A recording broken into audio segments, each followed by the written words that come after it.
Estamos de volta com o nosso programa Contraplano e agora nós vamos ver o nosso quadro Indica Aí, com a Salete.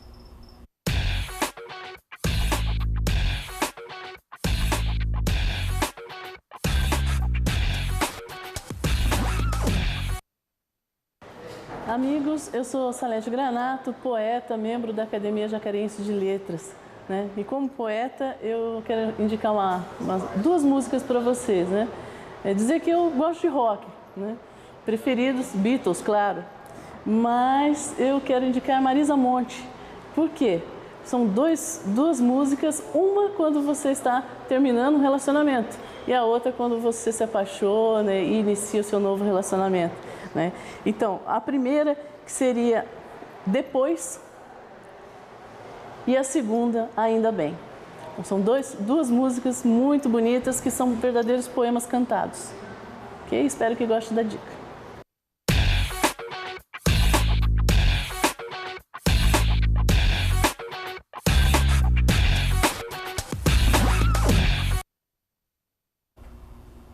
Aí, gente, essa foi a super dica da nossa escritora Salete Granato. E aí, você gosta de Marisa Monte, Gabriel?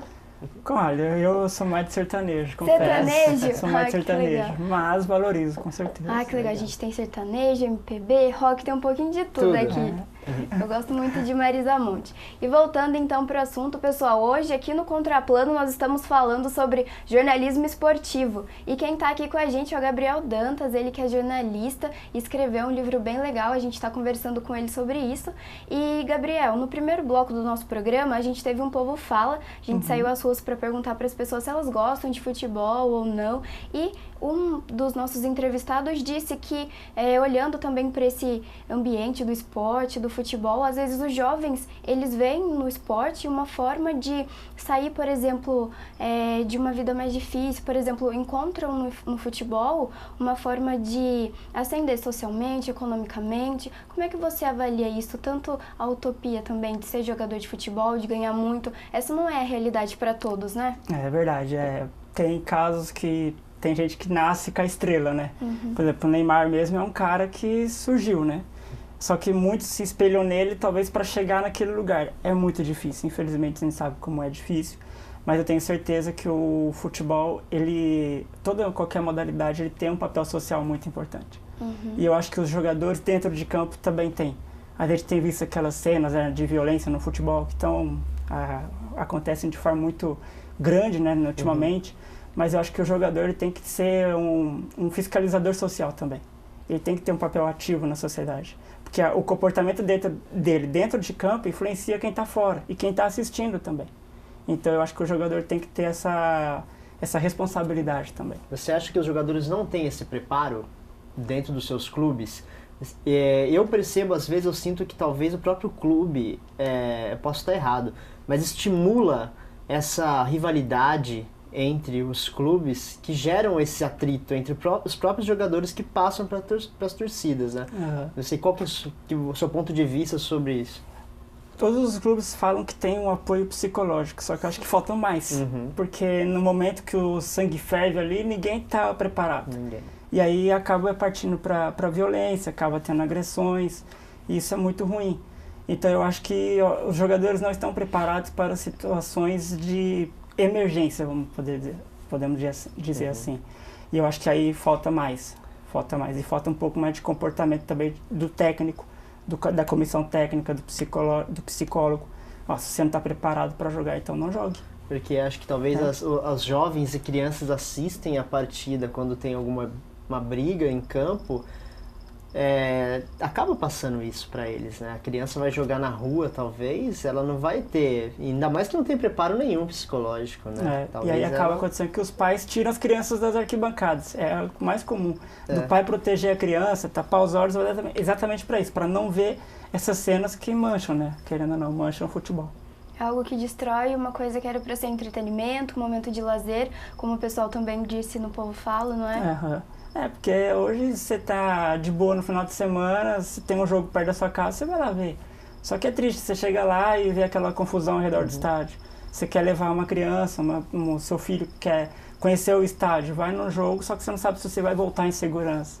por conta de comportamentos da torcida e também que passa dos jogadores. Isso é algo só do futebol ou você identificou nas suas pesquisas em outras modalidades também, casos de discussões, violências? Olha, no vôlei eu já presenciei. No vôlei, assim, teve um jogo do Taubaté que o Lorena fez uma provocação e aí a torcida ficou chateada e aí teve confusão, né, do jogador com a torcida, bate-boca. Então isso quer dizer, infelizmente acho que isso faz parte da cultura do povo brasileiro querer ganhar no grito. Só que às vezes extrapola do grito e parte para agressão.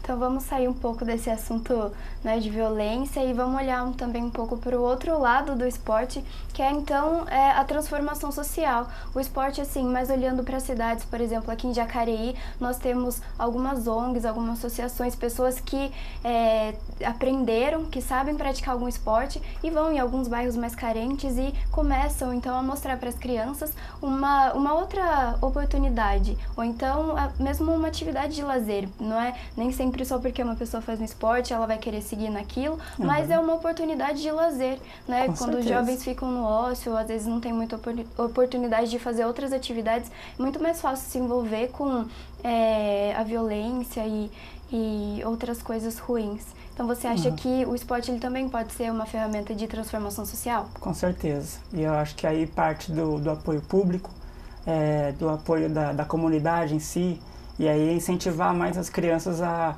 entrarem no mundo do esporte para aprender, né? Para aprender e a se desenvolver também como pessoa.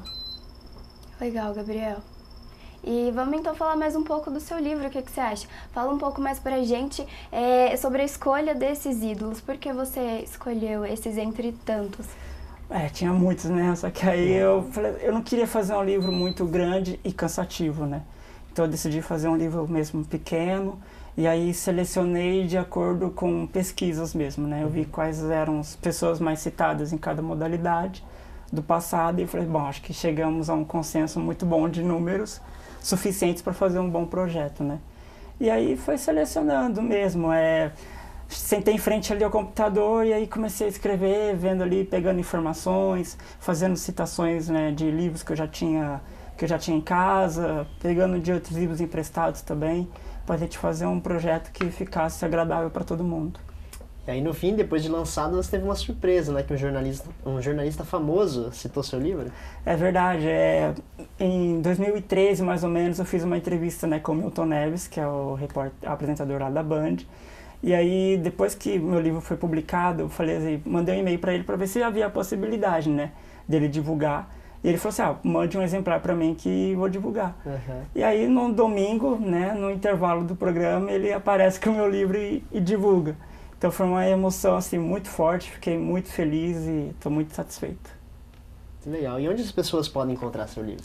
Meu livro está no e-book da Saraiva, né, só procurar lá os ídolos do esporte que eu não vi, que dá para comprar a versão digital do livro. Legal.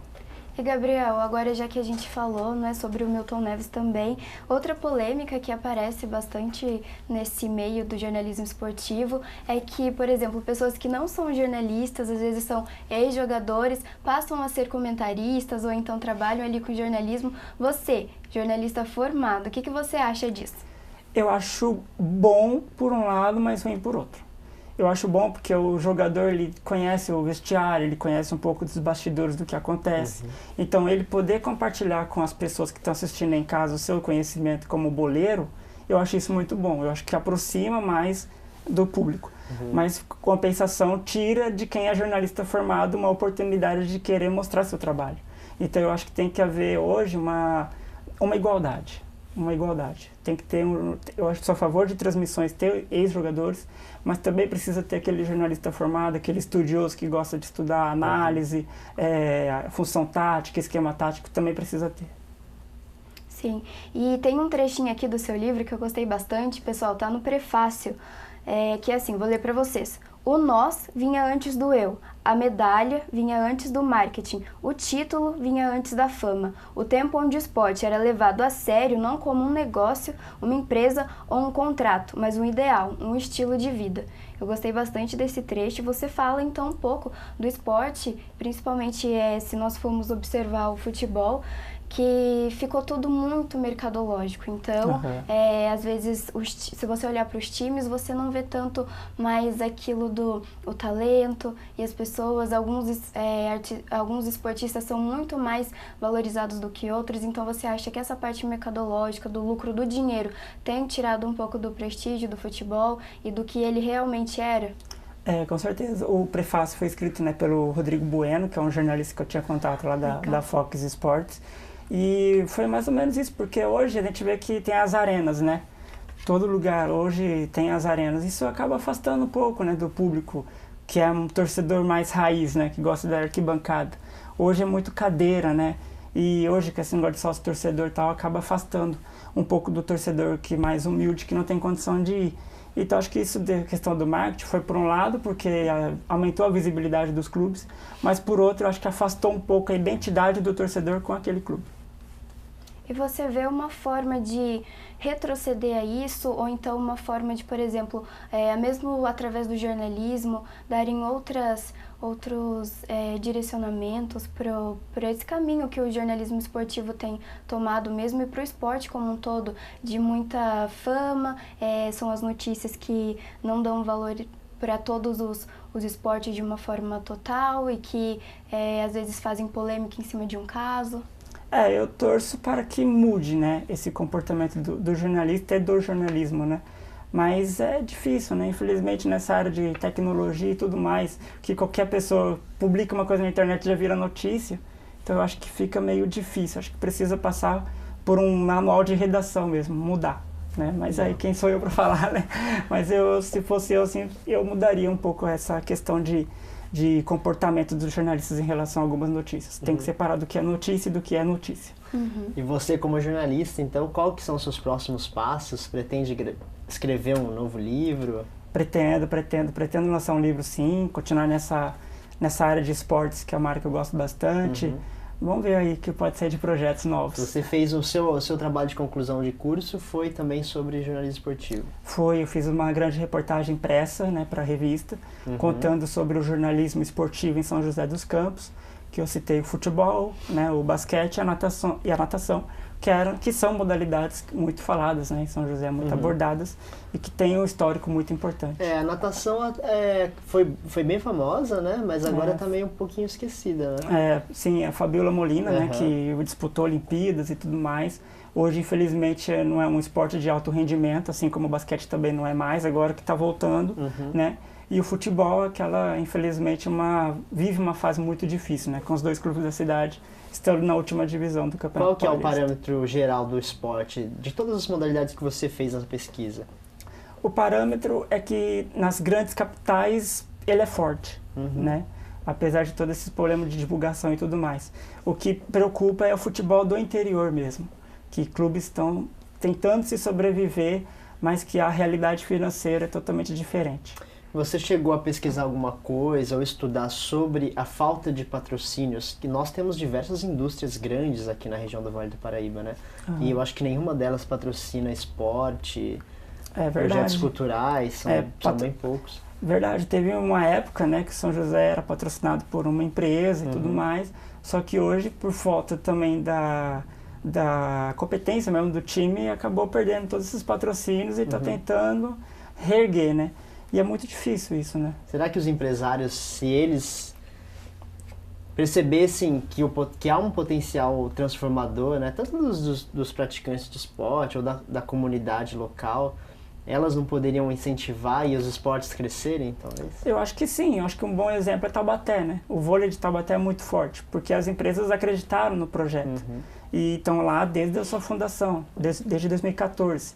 Agora, nesses últimos 2, 3 anos, que começou a crescer de verdade, né? Eu acho que se as empresas acreditassem no projeto, mas também o clube tem que apresentar um projeto que seja retornável, né? Eu acredito sim que as empresas poderiam patrocinar. Legal, o papo foi muito bom, né, Tamires? A gente chegou ao finzinho aqui. Valeu, Gabriel. Muito obrigada mesmo pela participação, Gabriel. E se você quiser deixar um último recado, então, falar um pouco mais sobre o seu livro, para quem quiser adquirir. Bom, foi um prazer participar do programa, muito obrigado mais uma vez pelo convite. E quem quiser, é só entrar no e-book da Saraiva, saraiva.com.br, pesquisar por Os Ídolos do Esporte que eu não vi, que lá você encontra todas as informações para obter seu livro. Legal, obrigado. Obrigado mais uma vez.